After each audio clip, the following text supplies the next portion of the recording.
to Tunes Brothers, your ultimate podcast for classic rock and metal legends. From thunderous riffs to iconic anthems, we dive deep into the sounds that shape generations. Crank it up and join the Brothers of Rock.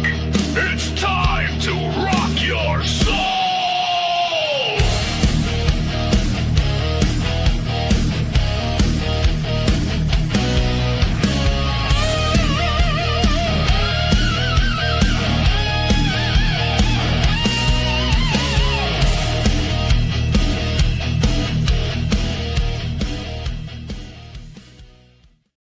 Okay, we lost Scott. Welcome into Tunes Brothers. There he is. I think I had this mixed up. No, there we go. Anyway, I'm Rob. That's Darren. That's Peter Criss. Down under Dave and Scotty G. Louie, is that satisfactory for you, that intro there, or you got a fucking problem with that too? I was going to be quiet. You opened your fucking mouth. Now I got to say something. That's really good. I'm glad I bitched before. That made an improvement. If I didn't bitch, you wouldn't have that one up. So, yeah. I didn't like it, Rob. Thank you. Well, I just want to argue with Louis. Yeah. I know. Scotty, you got everything under control there? My take, is that what you're asking? Well, I'm just your audio and video, everything good. And there he goes. Shit. All right. Well, I will throw it to Louie. What are we doing today? Well, tonight we're doing Peter Criss. That's why I chose my name to be Ludicrous. This sounded funny. They were talking about that word the other day, and I said, when's an appropriate time to use it? So tonight's the appropriate time to use my stage name of Ludicrous. And we're doing the Peter Criss solo album. And coincidentally, I argued the point of having the albums done in a certain sequence of how they're advertised or promoted, but we went on a vote system instead. So by proxy, Peter's is the third one anyway. So we're good tonight. And that's all I got. And Scotty, stop losing your freaking internet or whatever it is that you're talking to us with. Keep popping out. I can hear you now. I don't know why. What the fuck going on? But anyway, I think I can hear now as long as you don't fuck up. Did you forget to pedal? All right. Scotty, we'll start with you. What was your take on doing this album yet again months and months later?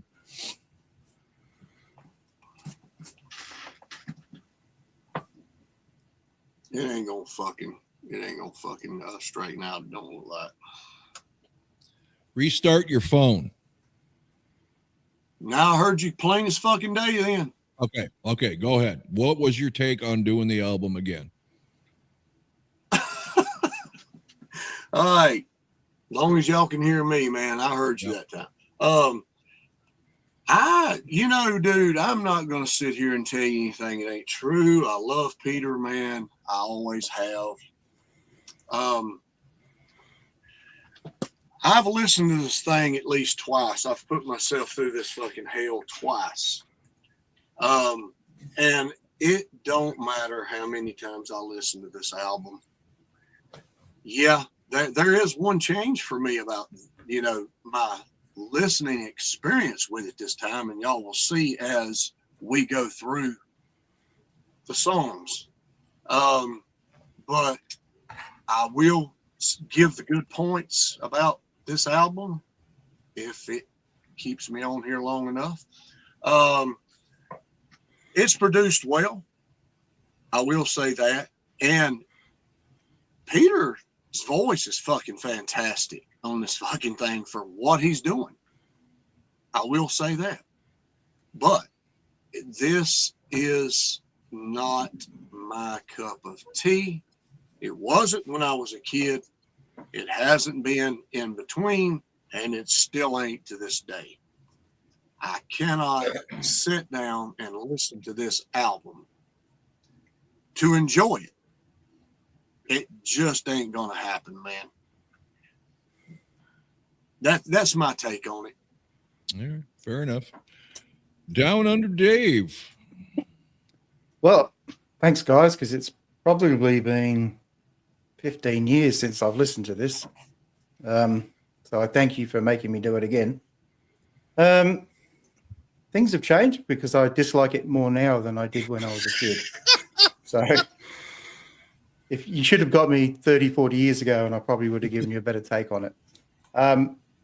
There's a couple of exceptions that I do like, but for the most, it's just not. It's not a good album. I mean, he's right, Scotty. It is. Peter sings it well, but Peter's great vocals can't save bad songs. Just as Ace Frehley's vocals can kill good songs. Correct. Darren.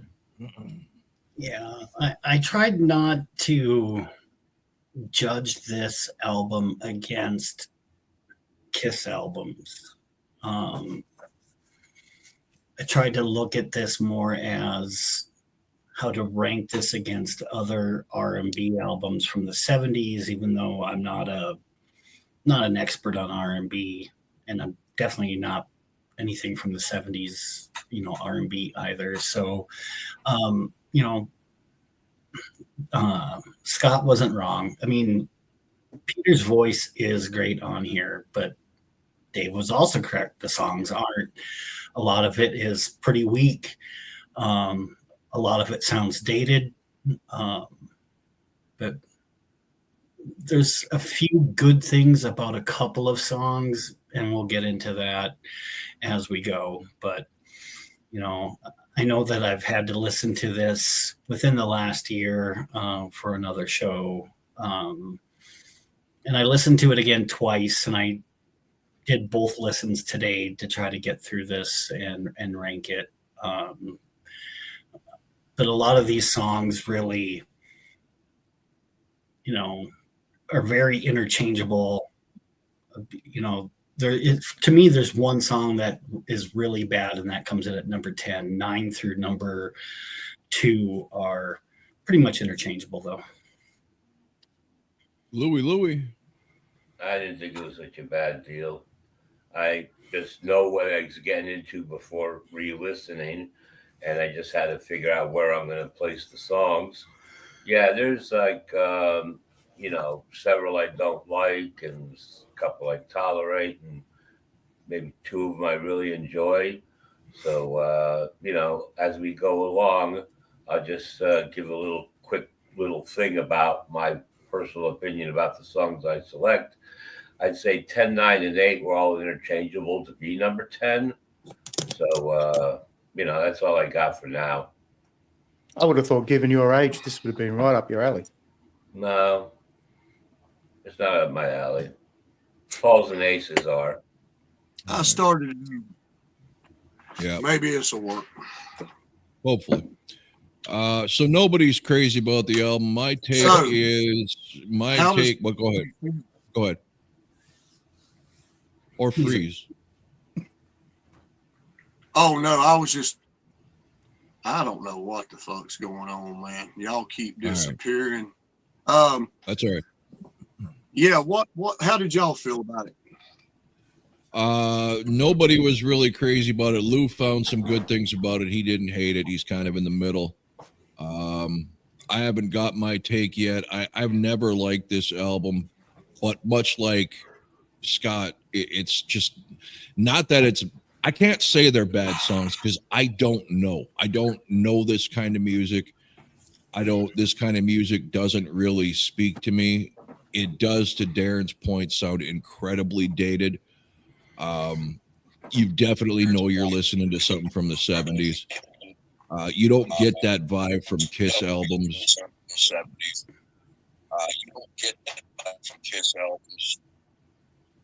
Okay. I had to mute Scott because of the echo. But this, much like Led Zeppelin, and I'm not ripping Led Zeppelin, but it sounds extremely dated. When you listen to Led Zeppelin, there's no fucking way it was within the last 3 decades. Some things just were recorded with the sound of the 70s, and it just is very evident. I I don't like these songs for the most part. A couple of them I can tolerate, but I'm not going to say they're bad songs because I know nothing about the genre, like I said. So, is what it is. You good, Scotty? You got an echo. Not. When You want me anybody to go out else and come talks. back in?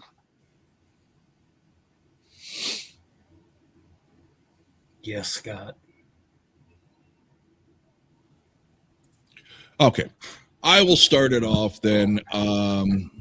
This one is absolutely unlistenable for me. Again, I am not going to go so far as to say bad songs because it's a whole genre that I know nothing about. But Don't You Let Me Down, to me, was a brutal listen. He tries a little too hard for my taste to be oversensitive and putting too much meaning where there shouldn't be. Just sing a rock song, but this song I absolutely cannot listen to. That's it. All right. Darren. At number 10, the song that I think isn't good at all is That's the Kind of Sugar Papa Likes. That was a tough listen both times today. Honestly, I have no idea where I put it last time. I don't know. Yuck. That's all I can say about that. Dave? Yeah. Well, you could say that about a lot of them, let's be honest. The one that I really disliked this time was You Matter to Me.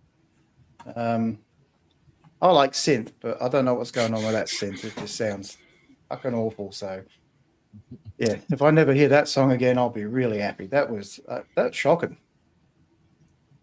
I prefer the 50s, 60s sounding stuff to that. That's sorry.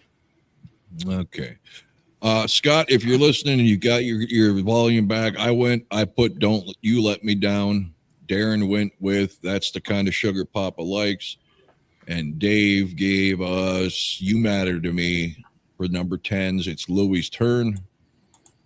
All right, number 10. Okay. I could have put Dave's pick at number 10, but I got it a slight bit higher. I'm going with the somewhat Drifters Under the Boardwalk type sounding song that doesn't have as good of lyrics. Don't You Let Me Down. Match with Rob, hey? Scotty. Is that it? Okay. My number 10 is Rock Me Baby.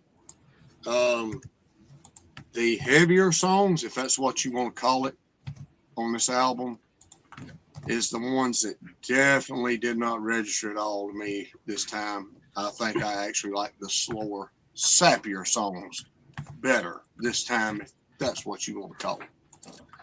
Yeah, the horns and all that shit, I just don't like none of that stuff, man. Gotcha. All right, my number 9 is, and I don't have a lot to say about most of these songs because, like most people on here, I listened 1.5 to this again. There's just nothing that stands out about many of these songs, so I just ranked them in the order of least irritable to most irritable. See you, Scott. So yeah, my number 9 is Kiss the Girl Goodbye. All right. I'll ring the bell because that's the song that I have at number 9. It's one of the soft, there's quite a few soft and light ballads on here, and this is one of them. It's pleasant enough, right? But it's far from outstanding. The only thing that really stood out to me is the guitar work, but it's just really blah, and just blah enough to come in at number 9. All right, Ludicrous. Ludicrous. Whatever. So ludicrous. Well, I hate to say this, but number 9, I like the guitar work of the nylon string sounding guitar, but it just another one where it just repeats the same thing over and over. So shut up, kiss the girl goodbye, kiss the song goodbye. You better not have the third one I got. It's not Peter So Criss. you're copying Rob tonight, are you? I'm not doing it intentionally. I really have this list made. I'm looking at thing, and he says, "Oh no, he's gonna think I'm Tommy and him." Oh, Dave. well, number 9 for me. My note is kiss her and fuck off. Kiss the girl goodbye. Now we gotta wait for Yes. Scott to show up. So boring. Nah, what I'm going to do is we'll just keep going. I'll have Scott just run through his entire list, and then he can just sit and add shit if he's on here long enough. So my number 8, and send Scott lots of hate messages about getting a home modem system instead of going with this frickin' 4 or 5G. It almost seems like he's on 3G. Anyway, he likes the feedback. This was a horrible title. I remember pointing it out last time. It's everything I could do not to put it at number 10 just because the title is so ridiculous, but the song sucks as well. To me, in my opinion, as one douchebag likes to use, that's the kind of sugar Papa likes. All right. Scott, I hold on. deleted. I went and deleted my browsing history. I'm hoping the hell that does it. Okay, so here's what we got. We got at number 9, Kiss the Girl Goodbye for me and Louie and Dave And Darren. and Darren. So that was up to you for your number 9. Okay. I ain't gonna count my chickens too quick, but you were perfect on that. Maybe that's what I needed to do. All right. I hadn't done it in a while anyway. Number 9 for me is Hooked on Rock and Roll. And if I ain't mistaken, this was one of my favorites the last time. Now, It was, and I couldn't understand it when you said it was. I was like, why? I don't understand it either, brother, because what I was thinking about, I don't know. I guess I just didn't give a damn because I didn't like the list. And really, I tried. You know, you try so hard sometimes to give something credit because you love it so much, man. But damn, dude, when you can't, you just literally can't find a damn thing. It's depressing. This album depressed me this time, brother. I was like, no fucking way, it's just bad, man. But that's all I'm gonna say. Yeah. All right, so my number 8 was That's the Kind of Sugar Papa Likes. It's to Darren for number 8. Yeah, and this is where I put the song I'm Gonna Love You. Now, I do like the backing vocals, right? And I do like the raspy singing on here by the Catman, but overall the song is just, again, it's just pretty weak. So, Whoa. Let's be careful here. Eric Singer's the Catman, so this is Peter Criss that you're talking about. No, you got it right, Darren. All right, Dave. I won't say much. Number 8 for me is Rock Me Baby. ouch. Just sounds like that crappy 50 stuff that he likes to do, and I just don't get it. All right, Lou D. Chris. Poo. I'm not correcting you anymore. You should have crammed them all together if you wanted to be ludicrous. Well, the word ludicrous is D-I-C-R-O-U-S. That's why I use D-I. Yeah, but if you Anyway. separate it, if you were to look at that in the French language, that it looks like it would be, D. Chris is a separate word, not D. Chris. Yeah. Well, anyway, number 8 for me is what Dave picked for number 10. I don't know why I put it that high. It could have been number 10. You Matter to Me. I don't like all that synth disco pop shit either, but I got lucky this time to get that high up. All right, well, from ludicrous to Peter Criss, what do we got there for you? Okay. We've got I'm Gonna Love You. Da-da-da-da. I mean, what else can you say, man? I mean, let's just cut the shit here, man. All right, look, let's go back to when they were making these freaking albums, man. And let's try to put ourselves in a room with them and Bill Coyne and whoever the hell else is in there, maybe Sean Delaney, whoever else. I don't know if all the producers are in there or not. Don't know. Wasn't there. But why did Bill Coyne, gay or not, strikes me as a absolutely brilliant, smart man, especially taking on these guys and literally going bankrupt trying to keep them going till they do get big. Bam. All right. Why was there not a contract drawn up when they decided to do solo albums? These solo albums here, if it's gonna be on the Kiss logo. You're gonna have the makeup on. You're gonna have it's gonna be Kiss. All right. You're gonna have to bring rock to the table. It's gonna have to sound like Kiss. It's gonna have to sound like what you have done so far in the band. Okay, Peter, with exception to you can maybe have 2 ballads on there because, of course, Beth. All right, that gives you a little leeway to maybe drop a couple of ballads on your album.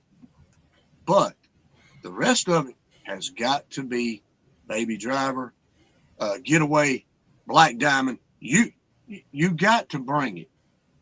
This is going to alien Gene too. We ain't got him yet, but it's going to alienate our fans if you come out with this shit. And everybody's listening to it. Even Gene, Paul, when these damn albums are made, I know they listen to this shit before it was released.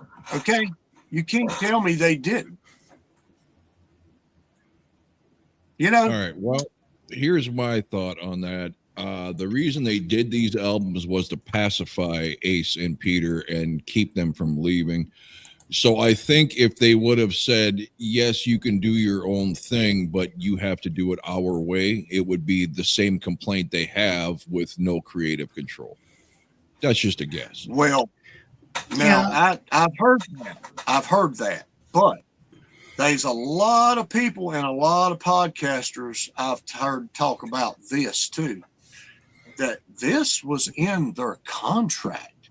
They signed a contract saying they would put out solo albums. Now, I don't know how far back it was. All right. At what but point? I heard they literally had to. Yeah. At what point did they sign that contract? When they first started, like before they put out the first album? But I don't know.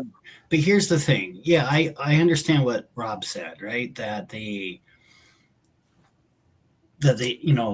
Gene and Paul didn't have any say because they didn't want the pushback, that they didn't have creative control.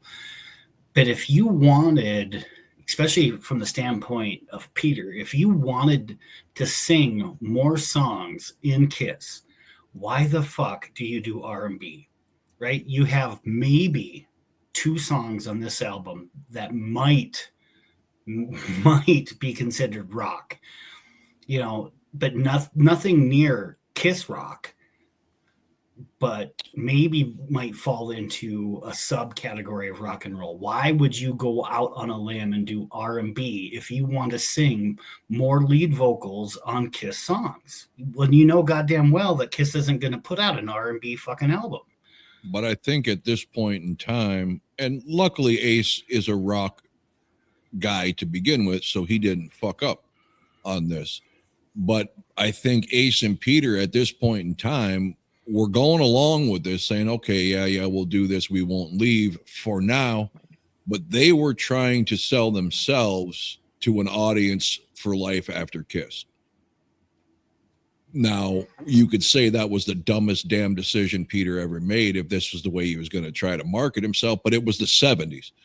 A lot of this kind of music was still being held over from the Yeah. 60s. So, I mean, Okay. maybe he didn't want to be the next Kiss. Maybe he just wanted to be a successful jazz performer. Who knows? Right. It was a horrible decision, and Right. it's Because indefensible. it was the worst selling of the 4 solos, and he was gone 2 years later anyway. So I could see maybe if this thing sold gangbusters, and then he decides to make a solo career out of it. But it was the worst selling one, and yet he's still gone 2 years later. But let's not shift all the focus over there. We got a member who was every bit part of the Kiss machine and wasn't going anywhere, putting out something as off the wall as Peter did at Gene Simmons. Yes. So a lot of this to me goes back to, you see this with a lot of artists who were big stars in a mega band, then they go off and do a solo album, and it is absolutely nothing like what they are famous for. And every time the goddamn explanation's the same. I wanted to express myself musically in what I really enjoy instead of having to fit this mold and yada yada yada. And then they wonder why it's a one and done solo album and they're fucking back with the band or out of business. Yeah, I don't think anybody has ever. Phil Collins might be about the only one who immediately comes to mind, who arguably had a bigger career solo. Maybe Peter Gabriel as well. So maybe it's something with the Genesis mold that just, I don't know, but very rare. George Michael. So it's usually in the pop realm, though. Rock wise, Robert Plant, he had some good stuff, arguably to me better than Led Zeppelin music, but it wasn't a big career. No. I mean, and then there's one more thing that I don't understand about it. Peter rock singing voice is phenomenal. Why the hell would you and not have wanted to get on there and belt out those screams, man? Like Darren said, if you wanted more spotlight in the band, you wanted more vocal time in the band, you could have really got on here and showed them what you really could have done with the Kiss side of that.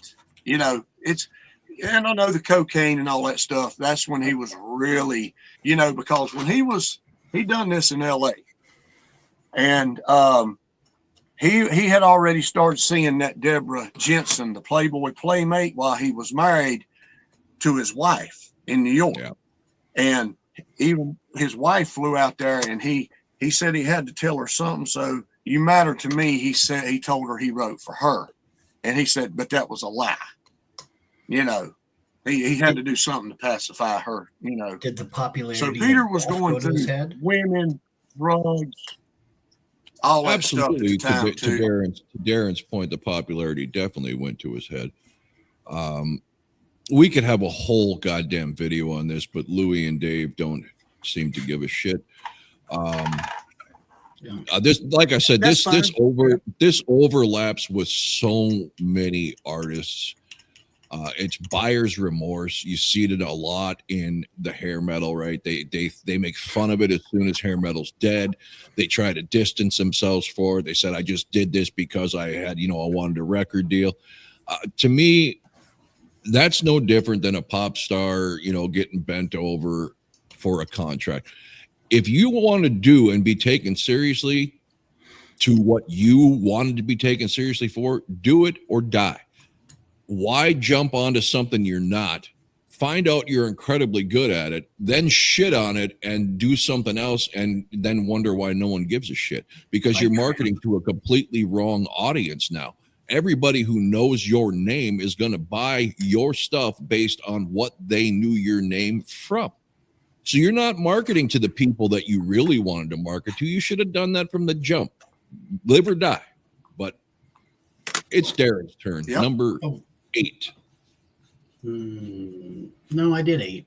7. Dave? Not 7. 7. 7? 7. Oh, I didn't do 7 yet. Then it's your Scott turn. does 8. Oh, that's my turn. Okay. I haven't done it. Oh. You haven't done 8? Okay, go ahead, Scott. Is it my turn? If you're doing number 8, yeah. Oh, I did. I'm gonna love you. Hell, that's right. where we ended off. Right. So Rob Yeah. started at 7. Okay. Yeah. The number 7, after Dave and Lewis took us off the rails there for 20 minutes. Hooked on Like usual, those two bastards. Yeah, Lou. Yeah, Hooked on Rock and Roll, which when you're seeing the album cover track listing, you're thinking, here we go. This is going to be the kick-ass rock song. And it was. That's it. That's all I got to say. All right. Number 7. You Matter to Me. Yeah, the only comment I have on here is it has that unmistakable 70 synth in the mix, and it doesn't work. Dave? I'm surprised you got it to work to number 7. Yeah, like it's there's those other 3 songs were just, like I said before, 9, 8, 7, 6, 5, 4, 3, and 2 could have all been interchangeable. Oh, but it's not that bad. There are a few that are okay. Not really. But my next one isn't one of them. Number 7 for me is I'm Gonna Love You. Just put if I was 50 years older, maybe I'd like it, but this is as far away from Kiss as you can possibly get. And Ludicrous. What you guys were saying about Peter, I think the problem with Peter is he never was a rocker. No. He was But he always was that good kind of, that's how he, But he was so good at it. yeah, but it wasn't what he liked, so. All right. Ludicrous. I would just make a quick thing about this discussion that you guys were all having, and what Scott said about Peter singing the rockin' songs and the Kiss albums, and why did he do it for the solo? All the stuff most of the stuff Peter sang in Kiss being the rockin' songs, either written by other band members or other writers. Peter never brought too much to the table. Like, he'll bring a story idea with some words, and they'll just turn those into lyrics and make a song out of it, and all that stuff. And I'm kind of getting a little, I don't know, I don't want to say upset, but a little bit mystified or something, that you guys are really ragging on this album when his Out of Control album is a real disaster, that this is like his second best album of his career. I don't think I've heard Out of Control, so. Oh, yeah. The other ones, and I'm Gonna Rock You, and the other one, or Rock, and that one he did after the Chris Cat #1, which was all the weakest, schmaltziest ballads you'd ever hear in your life. You know, this album ain't so bad. And this song I chose for number 7.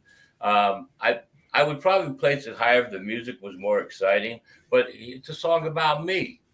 It's a song about me. Easy thing? Yeah. Love is so easy to lose. You know? That's what he says. You know? And the backup singer goes, love is so easy to lose. You know? You never hear the S.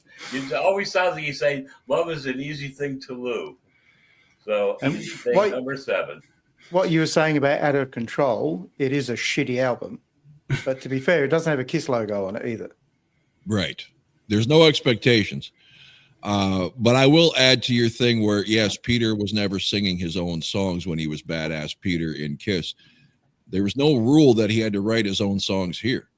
I would argue he had a Bob Seger connection with the touring with Kiss. Bob Seger's got a very similar voice and kind of specializes in that 50s rock and roll that Peter was after. Get Bob Seger in there to help you co-write some stuff.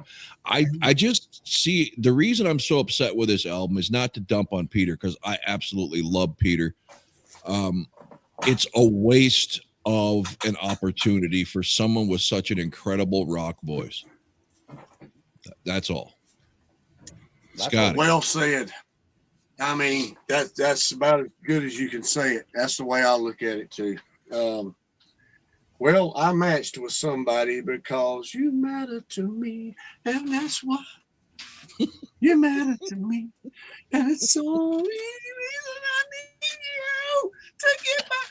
All right, I'm done. All right, you matter to me. Thank God for Number that. 7. Oh, did he match up with somebody? Yeah, with me. Darren. I heard somebody say it. I hope it was number 11, but That was even worse than Peter Criss's one. now come on, dude, give me some credit. None for that. Okay, number 6. I think I used this before, but why not use it again? I am not going to blame it on the rain. I can't Stop the Rain. Again, I won't upset Louis and do any trashing on this. I'm just going to say it's number 6. All right. And Peter Criss rules all, and this is the greatest album of all time. Is that better, Louis? All right. All right. My number 6 is Don't You Let Me Down. My comment here is Lighter Than Light. And this may have worked for another easy listening artist if they had covered it, right? I mean, I didn't really care for it being done by Peter, but maybe some other easy listening artist from the 70s for them to have done this instead of him, it may have worked, but I didn't care for it as a Peter Criss song. Dave? Down Under. Yeah, it should have been called You're Gonna Let Me Down, because he really did. And that's number 6 for me too. And I really disliked this song when I first heard it, and I can't believe I dislike it even more now.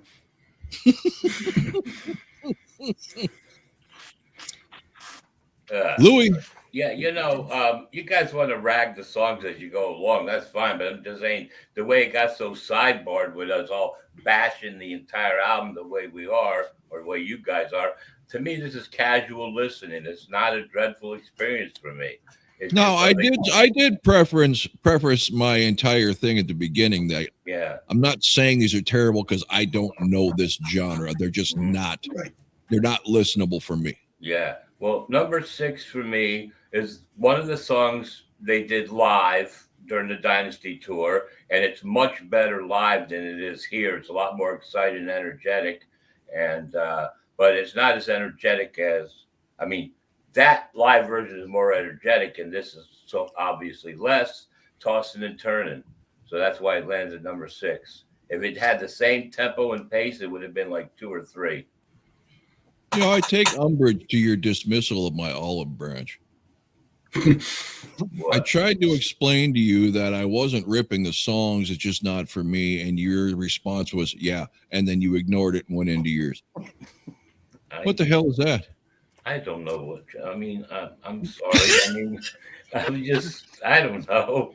Well, the part you say like, oh, this is the greatest album. I was like, it's not the greatest album. It's not even. It's a good album for a genre of people that are like a different style, And so that's what I got. Tossing and turning. Well, and you would know. I was like, literally, in 1979, I was 6, right? Yeah. You were already 26 in the 70s, so you would know what the genres were. I was 17 when this stuff came out. To be fair, though, Louis, the only people buying this album were Kiss fans. So, honestly, I think all 4 members, Kiss fans were buying all 4 of the solo albums, and other people, were buying whatever. No one else is buying this. Curiosity seekers, maybe. 2, maybe 2. Or I don't know how the sales went as far as whatever, but I think they pre-shipped 1 million, but I'm not sure anyone actually sold 1 million. No, the thing is, they what I heard was they pre-shipped 4 million each, and that's what they took and returned most of them. Right, when they should have just shipped out 1 million each. You know what I remember very vividly as a kid? We still had the mall, Kirkwood Mall, but there was the greatest music store I'd ever been in, which nobody seems to remember but me, and it was called Music City. The outside of the building had mirrors on it. You go in, it had like an outhouse that you would go in, close the door, had headphones, and you could listen to whatever you wanted. A bit like Louis sitting in now. Yeah, what I distinctly remember is going to the Kiss section, and I didn't know what it meant because I'm 6, 7 years old, whatever. Every goddamn solo album, and I mean every, from all 4 artists, had the corner cut off, which immediately I was like, what the fuck are you defacing this fucking album for? Well, you find out as an adult, that's your cleared shit that's getting cut down, and if it don't sell, it's getting shipped back. And it may have shipped platinum, all these, or gold, but most of that shit got sent back. Mm-hmm. And that's everybody. That's Ace included. Yeah. Right. Yep. What are we at? Number 5? Well, number 6 for me. All right, look. This, I think, if I'm not mistaken, might have been my number one last time. But why in the fuck it was, I don't know. Now, the only thing I do like is the chorus in this. And that's the kind of sugar Papa likes. I know. I don't know what the fuck. And the problem is Peter just didn't understand at that time. This music was already outdated, even in 78. In the 70s, period. This music was already outdated then. This style. Yeah. So, yeah. I mean, late 70s, That's you're it. already running, you're still riding the disco wave. You got new wave coming out, and you got punk, which is making a big splash. So, okay, he didn't want to market himself as a rock star. Why the hell would he choose something, to your point, that's so dated and on its way out already? There are so many bad decisions that went into this album. Anyway, so number 5 to me. What's that? Yeah, nobody said nothing. Nobody stopped him. Yeah. All right. I would like to have an honest conversation with Peter, if he could remember, because let's face it, they were doing some heavy shit back then. Why was he locked in on this direction? I just, whatever. Number 5 for me is Rock Me Baby. And why is it the song titles on this album that you think are going to be the savior turn out to be the biggest pieces of crap? But there you go.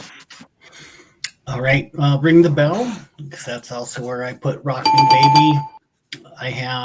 It's a mediocre track, but at least it's an attempt at rock and roll. It definitely wouldn't have been a good enough rock song for a Kiss album, but at least it wasn't in the R&B genre. Number 5, Rock Me Baby. Dave. Number 5 for me is That's the Kind of Sugar Papa Likes. I've just got questionable title, but at least it's a bit more up tempo. Okay. I'm not even sure what that title means. Really? Scott knows. Well, anyway, number 5, Ring the Bell Again. The song starts off like it would have been a number 10, Rock Me Baby, because that opening is the worst part of the song. Once the song gets going, it's actually a pretty good listen. It's not so terrible. And there's the guitar coming in and all that. So it does a very good job musically. It's just that, old time piano opening, jazz or whatever that is. That's if it started maybe in a different way or a different point, the song would have been even a better listen. But it's not such a terrible song. It's pretty good, I think. Scotty, number 5. We got somebody with a sweet spot for this album, man. Yep. That's okay. I'm glad somebody's got something good to say about this. Number 5, Kiss the Girl Goodbye. Now, if you're planning on committing suicide, fill the tub up, slit your wrist, and slowly listen to this while you drift away. Wow. I want to just say one thing. Because if this video gets flagged, you're going to have to edit out that word he said. Do what? You can't say the word Susie size on YouTube. They'll cut the video, block you, and tell you to take that out. Okay. I forgot. If you want to off yourself, how's that? That's better. That works. I really don't care either way. It's unalive. It's unalive yourself. Okay, I'm catching up. If you're pro-life challenged.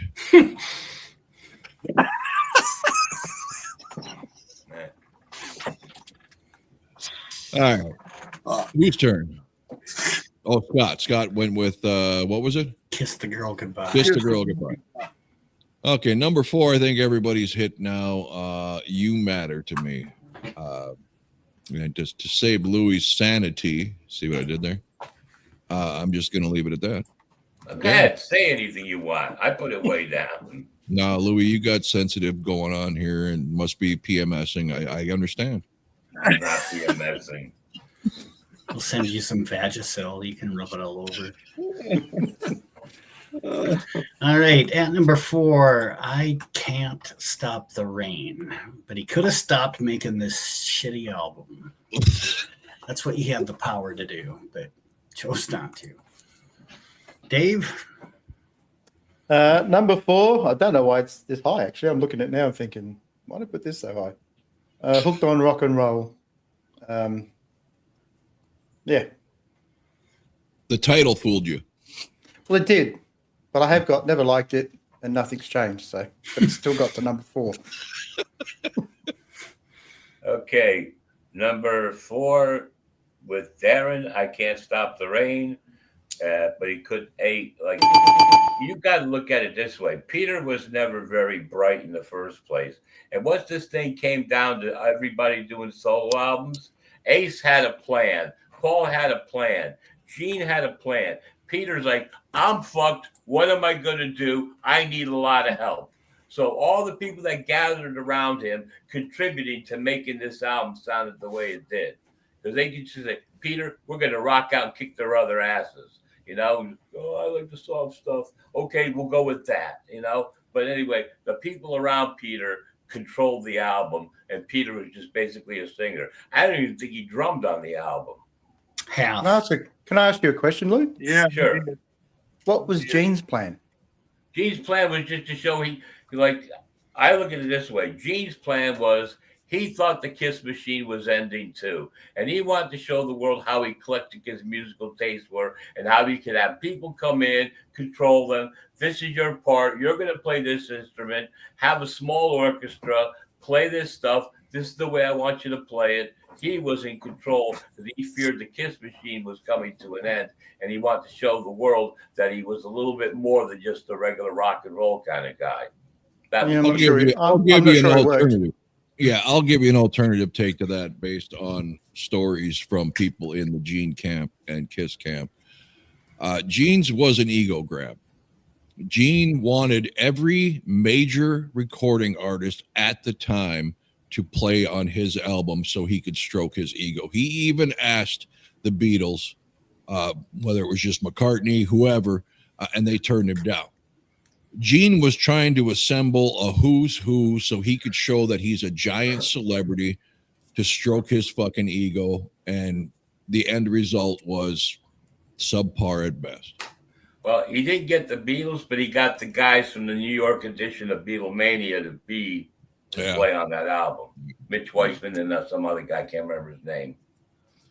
As far as Peter goes, everybody in his circle should burn in hell and never be allowed to work again if they're still alive. And damn anybody involved with Peter's immediate protecting circle, whether it's girlfriends, friends, whatever, for letting these absolute morons call the shots, if that was the case. Yes, I agree. I ain't got nothing to say against that, but the question still remains. They just get popular, overnight. They're the biggest band in the world, and they think the Kiss machine's going to end. And another thing, do you think that this album here's coming out after they've done their first couple of albums and they have to do a solo album when they're broke? Really? Do you think they're going to put some shit like that out? I don't think so, honestly. But anyway, number 4, Don't You Let Me Down. And Pete, you let me down on this one, bro. Even since I was 8 years old, I still have yet to relate. I didn't relate to it then. I don't relate to it now. And that's that. All right. Lost in the shuffle here is, I think it's safe to say all of us respect Peter, enjoy Peter's rock and roll voice and his drum playing. The reason we're so, in Lou's eyes, negative on this is because it was, to quote the song Scott just said, Don't You Let Me Down, he did exactly that. We were all expecting Black Diamond and Baby Driver and maybe some Hard Luck Woman or Beth, and we got this. So I think every Kiss fan who loved Peter and Kiss has every right to dump on this album for what it is, because we were hoping for one thing and got delivered an entirely different genre with no warning. So how many people dropped money on that album at the time just for it to fucking go in the garbage or collect dust and never be listened to again because he thought it was smart, or his camp thought it was smart, to do a left turn off the track and deliver you something that's not even on the same radio station playlist, let alone a Kiss playlist. So, yeah. Number 3 And Pete's for me. not the only one. Yes. You got another one that done it, and we'll be getting to him. Yep. Number 3, I'm Gonna Love You. And this is the last of the songs I can't listen to. So not bad. You know, only 8 out of the 10 I can't listen to. Darren, Same you here. sleeping? No, sorry. What was your number 3? X and Sex. No. I'm Gonna Love You. Okay. Because I'm tracking. Oh, okay. Where did you have that last time? Wow, that was a huge mover. Silence. All right. Number 3 for me, and like Dave, I'm not entirely sure why it's right here. Just, I guess, purely because it isn't quite as trashy as the previous 7, and that's Hooked on Rock and Roll. Dave? Yes, I was shocked when I looked at my list and what, how the fuck did they get number 4? Yeah, mine even made it one further down the list. I know, jeez. Number 3 for me is Easy Thing, and I think with this song, I don't like the start, but I like it once he gets going. And if it had just done the whole thing that way, this would have been the best song on the album. So it's a 50% good song, which There is you go. 48% better than the rest of them went before it. All right, number 3. I think this song's it's the opening track. It's kind of a catchy song. The way it's delivered is fair, and I'm Gonna Love You is a song that I think is one of the better songs on the album. Okay. And that's a bell ringer. Oh, yeah, and it was, to Louis' point, if you look at these tracks, that's the first thing I noticed in my re-listen is it's almost the best track on the album. You couldn't really start it with, I could see maybe one other that I haven't gotten to that you could have started this album with. But, no. Scotty. Okay, number 3 for me is I Can't Stop the Rain. And for some reason or another, at one time, and God knows why I even have a favorite on here, but it was my favorite for a long time. I don't know if it's because it kind of resembled Beth a little bit, but I don't know. It's not a bad ballad, if that's what you want to call it. Which one was it? It's singing I Can't Stop the Rain. Oh, okay. And my next 2 are the only 2 that I even halfway enjoyed listening to. Now, I know that sounds crazy. Don't be silly, after all the Scott. bashing. Yeah, I know, right? But actually, Rob, the last time we done this, brought something to my attention on a song, and I listened to it. You know, really, really, really good. Headphones, like I said, everything you grab, and it made it up here. So, anyway. My number 2 is a song that I liked even as a kid and have enjoyed all the way through. Nothing on this album would ever be a playlist for me, but if I had to, this would be one of the 2. My 2 and 1 would be the 2, you call it a cassette single or whatever you want, that I would listen to. And that is true that it is an easy thing to loo. I really enjoy this song. Yes, the intro is a little slow. The ending is amazing. But I think to Dave's point, if it would have been that way all the way through, it wouldn't be as good because you're not building towards anything. The reason midway through or second chorus through or verse through to the chorus it gets so good is because it was dragging and slow and then becomes a power ballad-ish type song. So I like that song. But you could nearly turn it off before it gets to that part. Yes, you could. Yes, I agree. Yeah. I agree. Yeah. Well, ring the bell, because that's also where I put Easy Thing. And I agree with both of you, right? Because it's almost, it's like a minute and 35 seconds. So you can't even call it an intro anymore, right? I mean, it's almost so bad where I could have skipped it before I had gotten to the good part and never have listened to that epic second half, right? Or 2/3. But my comment was, it's quiet yet epic, that slow build into something big and orchestrated. For this album, it really works. But like I said, a minute and 35 seconds, that really kind of sucks, but it gets better from there. So it's good enough to put it at number 2.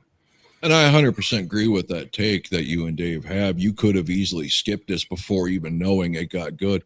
But I think a lot of that is due to the crap you listened to building up to this. You had no reason to think that it was going to get any better by this point. So, yeah. Especially, Dave, it is track number 6, right? Yeah. There's too much ball tickling before she starts licking the shaft. That's the problem.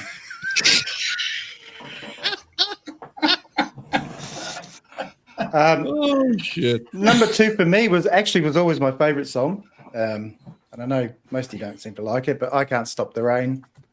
I think it's well written, it's well sung. I like the orchestration. For a long time, this was my number 1. But all right, I'm breaking the rules on my number 1. So, Louie. Right. Number 2, I put this song at number 2 because I've been going through the Kiss movies and in the Kiss Attack of the Phantoms, that famous line, Phil, kill the power. But could play before he learned to crawl. Worked in a band who had no name at all. Every morning at the break of dawn, you could see him dragging home his drums. I was vaccinated with the petroleum needle, and I'm hooked on rock and roll. I bet you know what my number 2 is, huh? I Can't Stop the Rain. It's floating. Yes, It's floating in the toilet. Scotty, number 2. Don't sing Number 2 for me is the song you just got talking about that I actually enjoyed some this time. Easy Thing. That is one that could have been left on the album as a ballad. That's a keeper. When's the last time Scott picked a ballad so high? I don't know. Do what? I was just wondering when the last time you picked this ballad so high. Oh, he's gone. He's out. He's just realized what he's done. Yes. The walk of shame. So that brings number 1 to me, and I'm pretty sure this is my number 1 last time. I enjoy the original. I enjoy this. This is a feel-good, danceable chorus, sing-along, whatever you want to call it. Tossing and turning, a legendary, original song, and he does a hell of a job. And they did this live on the solo album tour, or not the solo album tour, Jesus Christ, Dynasty tour, whichever one it was. And there's some really good live footage out there of it. It's just a great song, and it was really cool watching the Demon and Paul jamming and playing this song. It's almost like the only way you could do is rock around the clock or something to get that same magic of a metal-ish band playing a song like this. It was something cool to see, and Peter did an awesome job. I'm gonna have to find that footage because I really want to see Gene dancing to that song in makeup and shit. Okay, so Scott, my number one was Tossing and Turning. It's on to Darren. I can tell you, Darren, I sent Rob a link for us to do a reaction, which is from the Dynasty tour where they do Tossing and Turning. It's full HD. right. It's been restored and everything. So, All right. Well, ring the bell again. Tossing and turning. Yeah. Normally, and I'm pretty sure this is what Dave is alluding to. Normally, I wouldn't pick a remake as a number one, but he does such a good job with this song, and the rest of it is just pretty much blah, except for 2/3 of Easy Thing, that it deserves to be in the number one slot. Dave? yeah, well, these days I do a lot more turning than tossing, but I also have Tossing and Turning, and I didn't like this when the album came out, but I do, and it goes against what I said about the other songs being that genre, and I don't like it, that I picked the song of that genre as my number one. So, makes no sense. Either way, I just don't get you guys, because the only song on this album that Peter does should have been like the standard for the rest of the album. That's the kind of Sugar Papa likes. It's got the energy, it's got the chords, it's got the punch, it's got everything that you would expect a Peter Criss album to have. Is that type of song, even like as a you know a sample, and then you can build on that with other songs, getting even bigger, better, and more powerful than that. So that's the kind of Sugar Papa likes. Makes the most sense of what you want a Peter Criss album to sound like. So I don't know why you guys like diss the song as much as some of you did and kind of casualed it about it. I can explain. It sucks. No, it doesn't. It's the best song on the album. Let's be honest.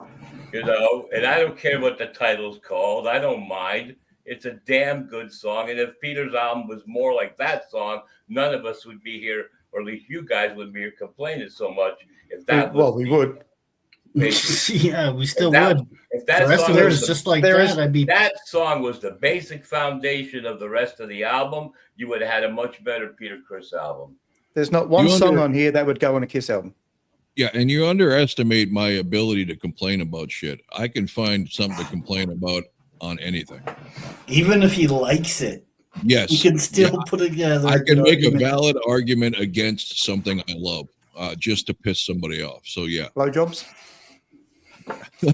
I could do it. If I had to. While getting one? No, because that would make her stop.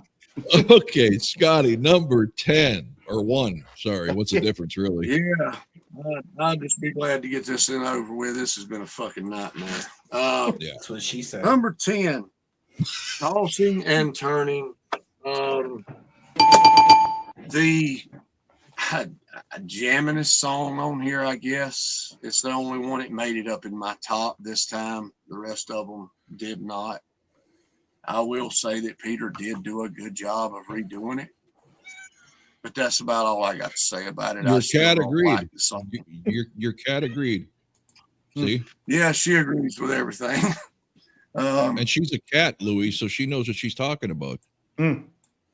She's related to Peter Criss. Cat man. Yeah, so there you go. All right, so 4 of us were absolutely correct with number 1. One of us was as wrong could get. It's usually Lewis, and it was again. Is there any previous rankings? Yes, there are. So, since you went first, Rob, we'll start with you. This time around, you had Don't You Let Me Down in number 10. Previously, you had I'm Gonna Love You at number 10. Wow. Yeah. Wow is right. 7 spot jump. Yeah. This time you had Kiss the Girl Goodbye. Last time it was You Matter to Me. Jesus, that jumped too. This time it was That's the Kind of Sugar Papa Likes. This time, or last time it was Kiss the Girl Goodbye. This time, Hooked on Rock and Roll. Previously, Don't You Let Me Down. This time, I Can't Stop the Rain. Previously, That's the Kind of Sugar Papa Likes. This time around, Rock Me Baby, same as last time. This time, You Mattered to Me was number 4. I Can't Stop the Rain was your previous choice. I'm Gonna Love You at number 3. Previously, Hooked on Rock and Roll. Easy Thing was number 2 both times, and Tossin' and Turnin' was your number 1. For Scott, this time around, Rock Me Baby was number 10. Last time, Kiss the Girl Goodbye. This time, Hooked on Rock and Roll. Last time, Easy Thing. Whoa. Yeah. This time, I'm Gonna Love You. Last time, Rock Me Baby. This time it was You Mattered to Me at number 7. Last time, I Can't Stop the Rain. Number 6 was That's the Kind of Sugar Papa Likes. This time, Don't You Let Me Down. Number 5 was Kiss the Girl Goodbye. Last time it was You Matter to Me. Number 4, Don't You Let Me Down. Last time it was I'm Gonna Love You. Number 3, I Can't Stop the Rain. Last time, Hooked on Rock and Roll. Number 2, this time was Easy Thing, and last time was Tossin' and Turnin'. This time, Tossin' and Turnin' was number 1, and last time was That's the Kind of Sugar Papa Likes. So last time he agreed with you, Peter Criss. Where did he have That's the Kind of Sugar Papa Likes this time? He had it at number 6. So it went from 1 to 6. Yep. Jesus. All right. Well, That's a big drop. Parting thoughts, Louis, since you love this album so much, we'll start with you. I don't love this album. I just don't think it should be as bad as it gets. Like I said, what I choose for the order is the most, accurate assessment. Like I said, you're all complaining that this is a slow album. It's a boring. I love that. Then the one song that has all the balls this album could possibly have is the one that gets shit on. That makes no sense to me at all. So that's how I see it. Like I said, if that song was the standard of the album, then everything else would even probably been bigger and better. And I'm done. Dave. Well, if that would have been the best song on the album, we've been in real trouble. I said it's been a long time since I've listened to it. I won't be listening to it again unless you force me to do this in a year's time. I think maybe we do the second solo albums for the band members at some stage. Then we can see how bad Out of Control was. Yeah, great. Darren. Yeah, if we ever have to revisit these again, I'll have to play hooky for that episode because I won't want to redo this. So someone's going to have to learn all of the software to run the show because I won't be there. Scott? Sorry, Pete. I love you, man, but I can't support this, man. And this is an album, if we did do it again, which I hope we don't, you're probably going to have a little different damn lineup. It's just so much is bad with this album. And this is my opinion because I do not dig this style. I never have. This is my dad's style. My dad, he liked that old time rock and roll style, 50s and stuff like that, man. Totally not me at all. I see no reason to revisit any Kiss album once we do it. It's done. We have to find other Kiss things to look for, to do, or other ideas. And Gene's is going to be even more complicated because, like I said before, his album has so much good stuff in it, but every single song has something in the song that fucks the song up. And you're like, well, I like that part, but I don't like that part. And this song, well, this part is like the good part of the other song is better than the previous song, but it has crappier stuff in it. So it's really going to be the hardest thing for me to freaking rank the songs on that album. You know? Well, don't give nothing away, Louis, but I'm anxiously awaiting your positives from When You Wish Upon a Star. Yeah. The little Reminds me of my childhood. like the opening part with the symphony and the outro with the symphony. You know? Don't give it away. You No, I think we all. Well, I On a can't star. believe I'm saying this, and I'm probably all setting pretty much myself know. up for a lot of fucking misery. But other than Cat 1, I have not listened to a single song or album, for that matter, out of Peter's solo catalog. I've heard horrible things. I was turned off immediately as a kid when the cover of the first one had him looking like Kenny Rogers. So I didn't even fucking bother. So eventually, if we had to hit on Ace's shit, we got to hit on Peter's shit. And Paul. And like it or not, Gene's shit. Which Asshole. I believe it or not, I fucking bought that goddamn cassette when it came out, and it literally got thrown out the fucking window of the car. And Paul's shit. Oh, Paul's I love great, great album. Well, Live to win. Get the fuck out of here. Oh, Okay, Rob has that tattooed on the small of his back. fucking Yeah. oh my. Peter's final Tramp solo, stamp. I'll take all the shit all day on that album. I love that Okay. album. Peter's Me too. final solo album is called One for All. That's one with all the ballads on it. He does a song called Spaceman, and it almost sounds like a Pink Floyd song. Did he forget he was the Catman and not Ace Frehley on that one? Or He did the song for Ace, like a song about Ace. But it On sounds which like album? I think it's on One for All. I'm not sure which album it's on, but it sounds like Yeah, a Pink Floyd. Spaces. Yes, it sounds like a Pink Floyd song.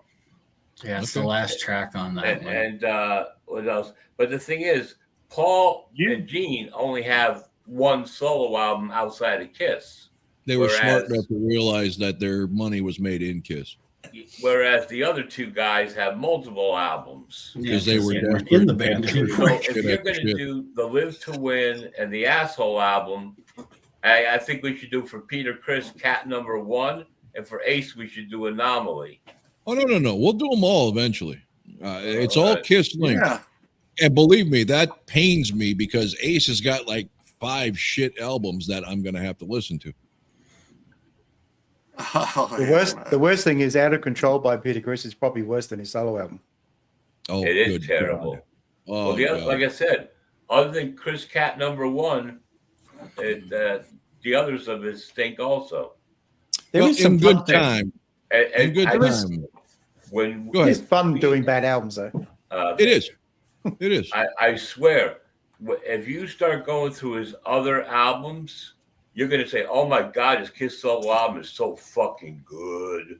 Maybe I that's hope you're why right. I think That will that's the never reason I have the higher opinion of this album that you guys don't have, because I heard all that other stuff. Well, I hope you're wrong. I find it hard to believe that anything he done after this makes this look any better. But maybe I'm wrong.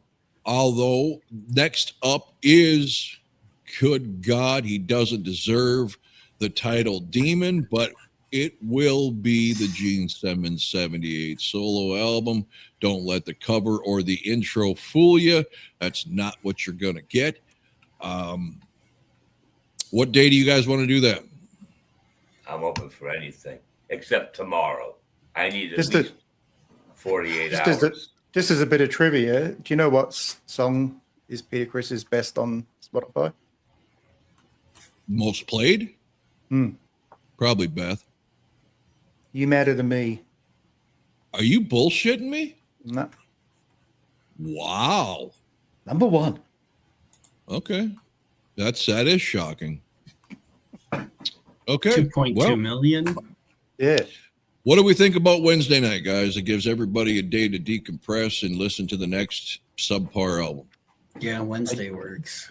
Hey, Darren, it's hard to believe Peter listened to that song 2.2 million times.